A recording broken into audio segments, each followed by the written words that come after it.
কি মনির ভাই এখানে দাঁড়ায় রয়েছেন যে, এখানে আরো ইট বালু দেখতেছি।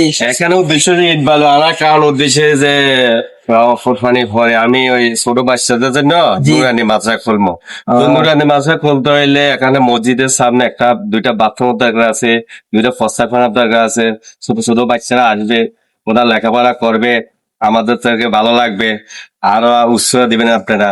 এই জন্য আচ্ছা, বলছি যে বাথরুমটা কোথায় করবেন? বাথরুমটা করবো যে ওই দক্ষিণ সাইডে। আচ্ছা চলেন তাইলে একটু দেখে আসি। বাথরুমটা মনে হয় এই জায়গাতে হবে না? এখানে হয়েছে।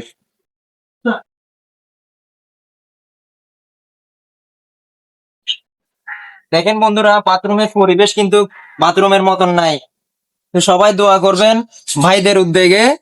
এখানে একটা মাদ্রাসা হবে, বাথরুমটা ক্লিয়ার করার পরে, কোরবানির পরে হবে। আর আপনাদের যাদের যাদের ছেলে মেয়েরা থাকবে ছোট ছোট, এখানে ভর্তি করাই দিতে পারবেন। এটা জাম্বুরি পার্কের কয় নাম্বার গেট? এটা 6 নম্বর গেট। এই যে আমাদের এখানে হুজুর আছে, অনেকজনে আপনারা চিনেন, উনি অনেক বছর ধরে আমাদের সাথে আছে।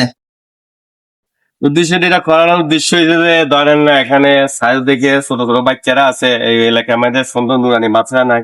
আমরা যদি একটা নুরানি মাদ্রাসাতে প্রশিক্ষণে একটা হুজুর আনি, তাহলে আমাদের সাকসেস এটা ফুল হবে ইনশাল্লাহ। হুজুরের কিছু বলার আছে, দেখেন হুজুর আপনি কিছু বলেন। না, এখানে আগে একটা পরিবেশ ছিল, এখন পরিবেশ নাই। এখন আমরা চাইতেছি একটা সুন্দর পরিবেশ করার জন্য।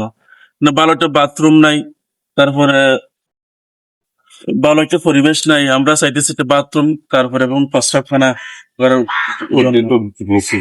আচ্ছা যাই হোক, অনেকে এই মানবিক কাজের সাথে যুক্ত হইতে চান, আপনারা যুক্ত হইতে চাইলে যুক্ত হইতে পারবেন। হুজুর আছে এখানে, মনির ভাই আছে, আপনারা মেসেঞ্জারে আমাকে নক করলে আমি ওনাদের নাম্বার দিয়ে দিব আপনাদেরকে।